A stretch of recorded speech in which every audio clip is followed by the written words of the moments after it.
In this edition of Fix the Flick, we'll be looking at 2008's Quantum of Solace. The 22nd James Bond film is easily one of the most stylish of 007's outings, and that's thanks in large part to the production designer Dennis Gassner and Roberto Schaefer, the director of photography.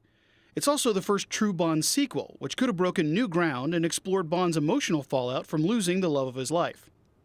But it didn't really do any of that. Instead of giving emotional weight to Bond's actions in the wake of Vesper's death, Quantum of Solace had Bond looking bored as he moved from one pointless action scene to the next.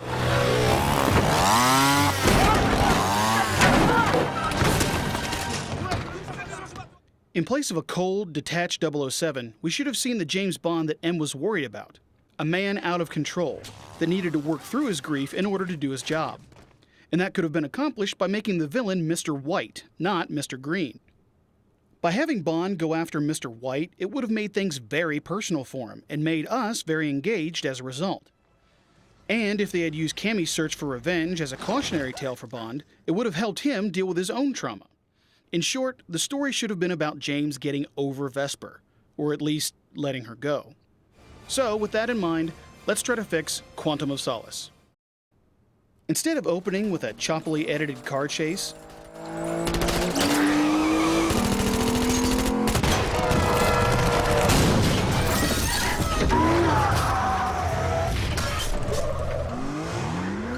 the movie opens with a trademark gun barrel sequence. It was a nice touch to use this sequence at the end of Casino Royale because the point of that movie was Bond becoming Bond, but it was awkwardly absent from the opening of this movie. After that, we go straight to Siena, Italy and the interrogation of Mr. White. And instead of being glib when Bond lets him out of the trunk, he's menacingly silent. We see that Bond isn't screwing around with him.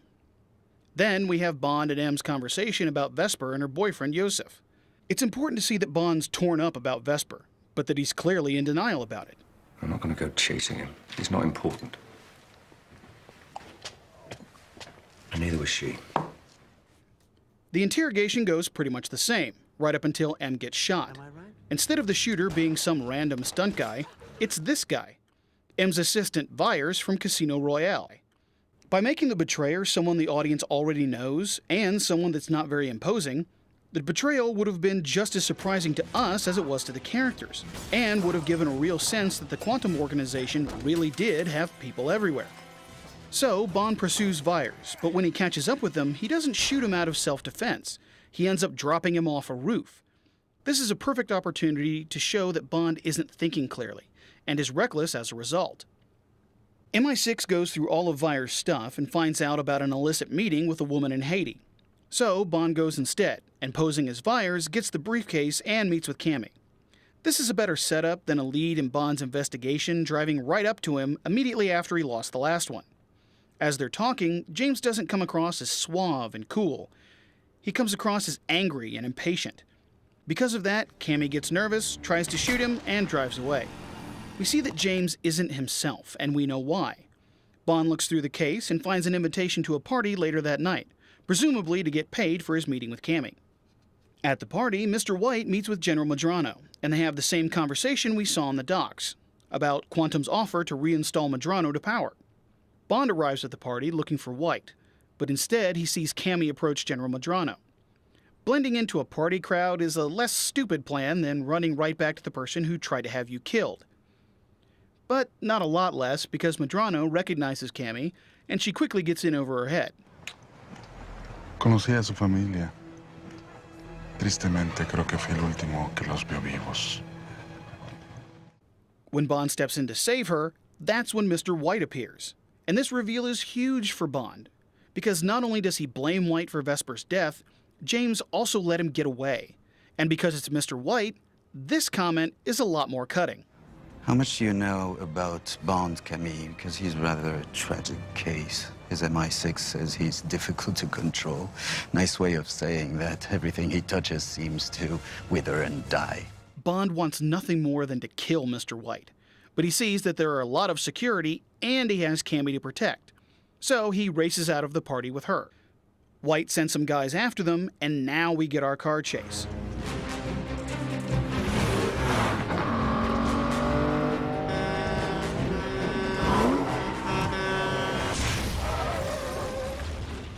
After they get away, Bond blows up at Cammy. He blames her for White getting away and demands to know who she is and what she was doing at the party. She says that she works for the Bolivian government and was working for Mr. White as part of an undercover operation. James asks her what she did for White, and she tells him that she set up covert travel for him, most recently to Austria.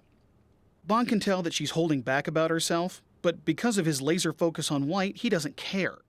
He tells her to stay out of his way and heads to Austria. En route, James reports to M, and she gives him orders to follow Mr. White, but not to engage him or any of his people. Bond is adamant about killing White, or at least bringing him in, but M says that they can learn a lot more about Mr. White's organization by tracking him, not interrogating him. This is super frustrating to Bond because it only reminds him that he lost White once before. At the opera, Bond learns about the pipeline.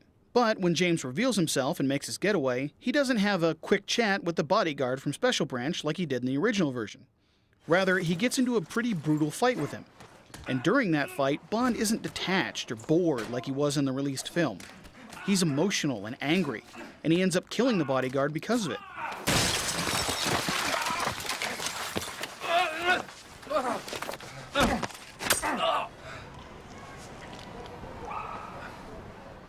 Just like in the original, after she learns that he killed one of their allies, M tells Bond to come in. And just like in the original, he ignores her. At this point, we know that James is out of control, so M's threats carry more weight because she's right. This makes us worried about Bond, and we should be at this point. Lacking resources, Bond tracks Cammy down. His contacts say that she's little more than a travel secretary for the Bolivian government. He asks why she was so willing to get involved with White, given how dangerous it would be for her. So, Cammy tells her story about Medrano and her willingness to do anything to kill him. By making Cammy a clerk instead of an agent, it stresses that she's being reckless with her life, and it's not easy for Bond to justify her involvement. This in turn forces James to look at his own situation and consider that maybe he's being reckless too. Nonetheless, Bond suggests that they help each other. So, using Cammy's contacts, they charter a plane and start looking for what White's up to in the desert. They get spotted.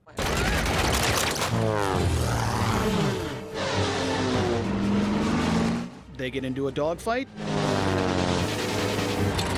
And they skydive into a sinkhole.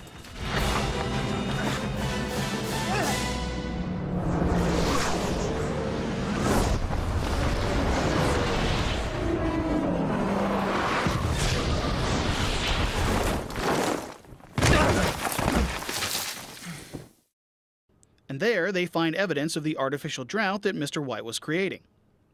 Finally, M tracks Bond down in Bolivia and relieves him of duty, and this time it feels totally justified. In the released film, it felt like M took James into custody because she had read the script, not because of any justifiable reason. Yes, Fields had been killed, but that happened because James was out doing his job. Sure, M didn't know that, but we did, and that makes all the difference. In this version, we know that Bond is out of control. We've seen it. So, when James escapes, we feel a little antsy because there's a sense that leaving might not be the best way to handle this situation.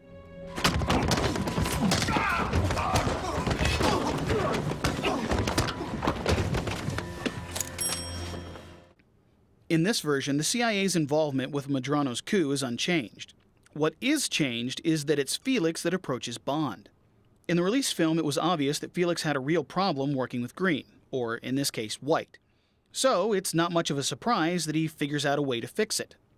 Felix says that he knows James and Mr. White have history, but that he needs to move past it and get the job done. This is basically the conversation that James had with Mathis about Vesper in the original version. Only instead of a tender moment, Felix delivers it more as a shot in the arm to get him in gear. So, he tells Bond where White and Medrano will be, and 007 sets off to kick some ass. Right before they enter the hotel, James tells Cammy that this is her last chance to let Medrano go and move on with her life.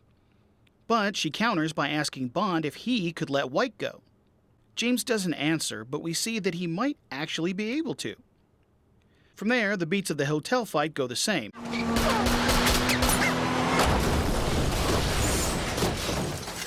Except for the end. Bond is pursuing Mr. White while Cammy fights Medrano.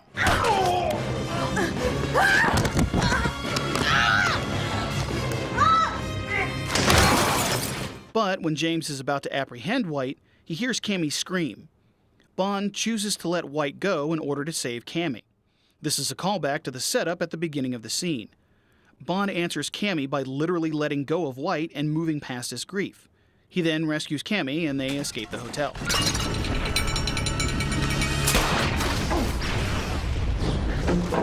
Come on!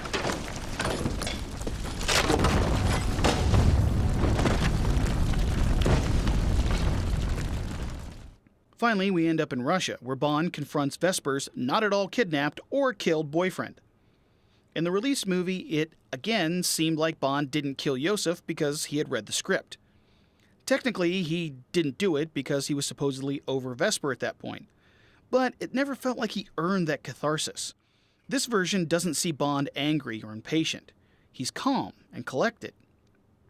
And this time, when Bond doesn't kill him, it's for a good reason.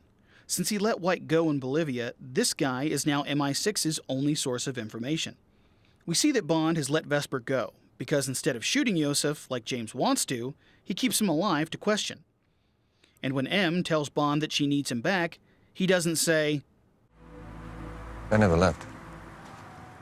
He says instead, I am back. Because he is.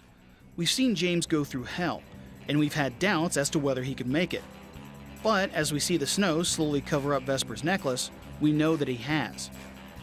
So, that's how I would fix 2008's Quantum of Solace. Are there any movies that you think are in need of repair? If so, email me at the link down below or post a comment. And remember to click like and subscribe if you want to see more movies get fixed. Until next time, I'm Mr. Fix-It for Fix the Flick.